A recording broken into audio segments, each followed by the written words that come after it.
Əziz qardaşlar, dəyərli müsəlmanlar, Quran-ı Kərimdə bildirildiyi kimi bütün canlılar sudan yaradılmışdır.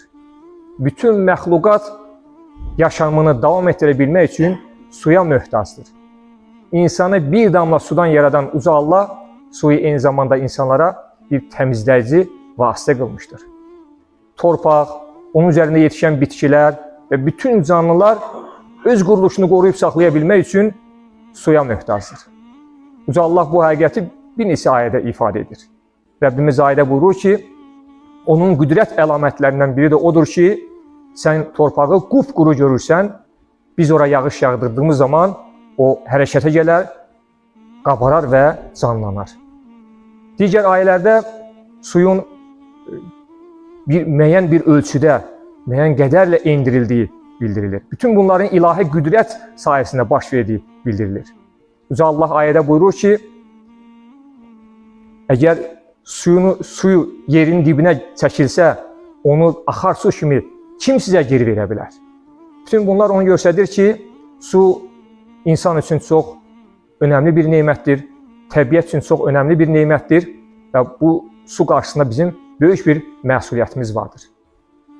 Ümumiyyətlə, tarix boyu bütün sivilizasiyalar məskunlaşarkən su hövzələrinin kənarında məskunlaşmışlar, çalışmışlar, çünki susuz həyat mümkün deyildir.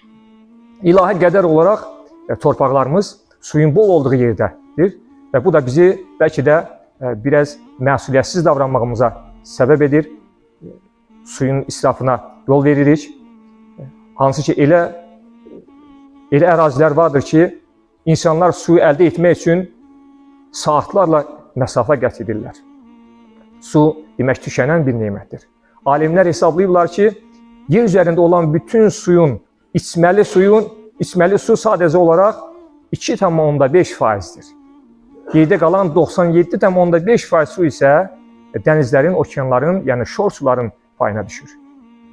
Maraqlısı burasıdır ki, o az miqdarda olan 2,5% suyun sadəcə 30% bulaqların, artezyanların payına düşür, yəni yeraltı suların payına düşür.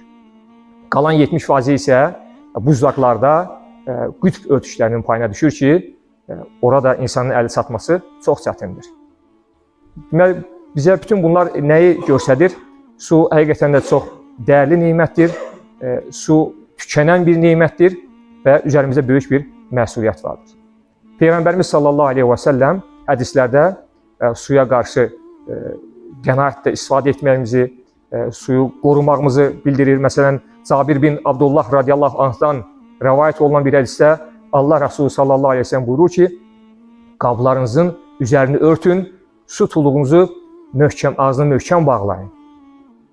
Həmçinin Peyğəmbərimiz sallallahu aleyhi və səlləm durğun suya qarşı da necə davranmağımıza, çeşitli şeylərin oraya atılmamasını bizə tövsiyə edir. Əbu Hüreyrə radiyallahu anhdan rəvayət olan hədisdə Allah Rasulü sallallahu aleyhi və səlləm buyurur ki, durğun suya abdestinizi etməyin, yəni kiçik barə getməyin. Bugün su hövzələrində kanalizasiyaların axıdılması həm suyu korluyur, həm təbiəti korluyur, xəstəliklərin yayılmasına səbəb olur. Allah Rasulü sallallahu aleyhi ve sellem bunu 1400 il bundan öncə söyləmişdir. Hətta Peyğəmbərimiz sallallahu aleyhi ve sellem su içərkən nəfəsimizi suya verməməmizi tövsiyə edir. Su içdiyin zaman nəfəsinizi nəfəs verərkən suyu kənarlaşdırıb yenidən içməyimizi tövsiyə edir. Alimlər deyirlər ki, hər kəs bir su qabından içərdi və nəfəs verərkən tüfürcəyi içərisinə düşməsin deyə buna riayət olunmasını istəyirdi Allah Rasulü. Bütün bunlar suyun çox qıt olduğu bir yerdə Allah Rasulü sallallahu aleyhi ve sellem söyləmişdi. Hansı ki, bu çox incə detallardır, amma Peyğəmbərimiz sallallahu aleyhi ve sellem bizə ən incə detallarına kimi su kimi böyük bir nemətə, tükənən bir nemətə qarşı necə davranmağımızı öyrədirdi. Hədislərdə Allah Rasulü sallallahu aleyhi ve sellemin dəstəmaz alarkən 1 litr sudan istifadə etdiyi söylənir. Qüsl alarkən 3-4 litr sudan istifadə etdiyi söylənir. Bunları içdiyimiz zaman nə qədər suya israf etdiyimizi görürük. Dəstəmaz alarkən, bir duş qəbul edərkən 60 litr və ya daha çox su istifadə olunur. Demək ki, nə qədər suya qənaət etməyimizi görürük. Amma bu gün hərəkətlə işləyən kranklar vardır ki, insan hərəkət etdiyi zaman su gəlir, hərəkət dayandığı zaman su kəsilir ki, bu da suyun israfını qarşısını alan böyük bir tədbirdir. Allah Resulü s.ə.v ən böyük sədəqələrdən birinin də insanlara su paylamaq olduğunu bildirmişdir. Bir gün sahabelərdən biri, ya Resulallah, mənim anam vəfat edibdir, ondan sonra mən sədəqə versəm ona bir faydası olarmı? Allah Resulü buyurur ki, bəli olar. Ya Resulallah, sədəqələrin ən fəzilətlisi hansıdır? Peyğəmbərimiz s.ə.v buyurur ki, insanlara su ilə təmin etmək. Həmin sahabə bir quyu qazdırır, içindən su çıxır və o suyu insanların istifadəsinə verir və deyir ki, bu anam üçündür. Dolayısıyla bu əməl İslamda sədəqə-i cariyə sayılır. Yəni insan vəfat etdikdən sonra da onun savab əməlləri davam etməsi üçün çox gözəl bir əməldir. Mədinədə su qıtlığı yaşanırdı. İnsanlar quyulardan, hər qazılan quyuda şirin su tapmaq olmurdu, şor su olurdu adətən. Yalnız Rumə quyusu çox dadlı suyudur, yəni istifadəyə yararlı suyudur. Və Peyğəmbərimiz s.ə.v onun alınmasını sahabəsinə tövsiyə edir. Hansı ki, o bir Yahudidə idi və o suyu pulla satırdı insanlara. Və Allah Resulü buyurur ki, kim Rumə quyusunu satın alarsa, cənnətdə ondan daha xeyirlisi olar. Bunu eşidən Osman bin Affan radiyallahu anh həmin quyunu bir hissəsini satın alır, biraz keçəndən sonra tamamını satın alır və sonra onu insanlara vəqf edir. Və deyirlər ki, Osman su almadı, cənnəti satın aldı. Elə əməllər vardır ki, insan o ibadətlər onun üçün çox ağır gəlir.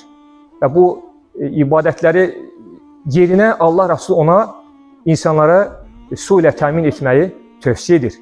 Məsələn, bir gün bir bədəvə gəldi ki, ya Resulallah, mənim cənnətə düşməyimə və cəhənnəmdən uzaqlaşmağıma mənə gözəl bir tövsiyə et. Allah Resulü buyurur ki, ədalətli ol, sözün doğrusunu söylə, yerində söylə və insanlara malının artığını sədəqə ver, infaq et. Həmin bədəvi deyir ki, ya Resulallah, bu mənim üçün çox ağır olacaq, hər zaman ədalətli ola bilmərəm, hər zaman malımın artığını infaq edə bilmərəm. Allah Resulü buyurur ki, o zaman yeməyinin artıq qalanını insanlara ver və salamı yay. Həmin bədəvi yenə deyir, ya Resulallah, bu da mənim üçün çətin olar, öhdəsindən gələ bilmərəm. Peyğəmbərimiz buyurur ki, sənin dəvələrin varmı? Həmin bədəvi, bəli, ya Resulallah. Dəvələrindən birini götür, özünə bir su tuluğu al və insanlara su payla. Umulur ki, dəvən ölmədən, su tuluğu köhnəlmədən Allah sənə cənnəti vacib edər. Həmin sahabə, həmin bədəvi bu sözləri işlərkən sahabə deyir ki, Allahu Əkbər deyərək təkbir gətirdi və oradan aralandı. Bir müddət keçəndən sonra o cihadda iştirak etdi və şəhid oldu.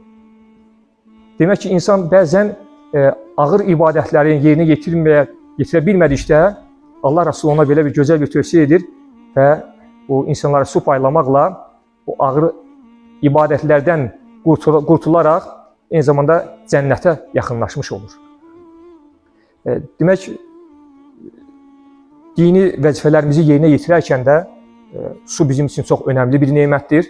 Dəstəmaz alarkən, qüsl alarkən sudan istifadə edirik. Allah Resulü s.ə.v buyurur ki, təmizlik imanın yarısıdır. Demək ki, imanımızın yarısı nəyə bağlıdır? Bir növ suya bağlıdır. Peyğəmbərimiz s.ə.v təmiz suyun xüsusiyyətlərini də bizə bildirmişdir. Rəngi, qoxusu, dadı dəyişmədiksə, su təmizdir buyurmuşdur. Lakin bugün bəzi sular vardır ki, radioaktiv maddələrlə, kimyəvi maddələrlə korlanır və üç xüsusiyyət olmadan belə, olsa belə su korlanır. Belə olduqda dövlətlər suyu mühafizə altına alırlar. Çünki həqiqətən də düşmənlərimiz bir insanı, böyük sayda insanları, çox sayda insanları məhv etmək üçün suyu çirkləndirərək insanları məhv edə bilərlər. Dövlətlər bu cür tədbirlər görürlər. Və biz bilirik ki, dəyərli qardaşlar, su torpağı canlandırır, bütün insanlara həyat bəxş edir. Bundan savayı Məhəmməd Füzulinin məşhur şairimizin bir su qəsidəsi var. O əslində suyu bir sudan savayı insana hidayət bəxş edən Allah Rasulü sallallahu aleyhi ve selləmi vəsf edərək bu su qəsidəsində gözəl bir beyti var. Deyir ki, suya deyilsin bağban gülzarı zəhmət çəkməsin. Bir gül açılmaz üzün tək, deyilsə min gülzarə su. Yəni bağban çalışır ki, yeri belləyir, torpağa qulluq edir, bağa qulluq edir. Amma o nə qədər əziyyət çəksə də su olmasa bağı yetişdirə bilməz. Həmçinin burada qeyd edir ki, bir gül açılmaz üzün tək, yəni Peyğəmbərimiz sallallahu aleyhi ve sellem üzün tək, bağban 1000 dənə bağa qulluq etsə, 1000 dənə gül yetişsə, Allah Rasulü sallallahu aleyhi ve sellem kimi bir gül yetişdirə bilməz. Həqiqətən də torpaq su ilə qidalanır, bütün təbiət su ilə oyanır. İnsanları hidayətə gətirən isə Allah Rasulü sallallahu aleyhi ve sellem o sözləri, bizə tövsiyələri, yəni bir sudan da daha qiymətlidir. Allah Rasulü sallallahu aleyhi ve sellemin yolundan Allah Teala bizləri ayırmasın. Rəbbim necə ki təbiəti su vasitəsilə dirildir, Rəbbimiz Peyğəmbərimiz sallallahu aleyhi ve sellem hidayəti ilə də qəlbimizi dirilsin. Suya israf etməyən, suya qənaət edən qullardan etsin bizi. Amin.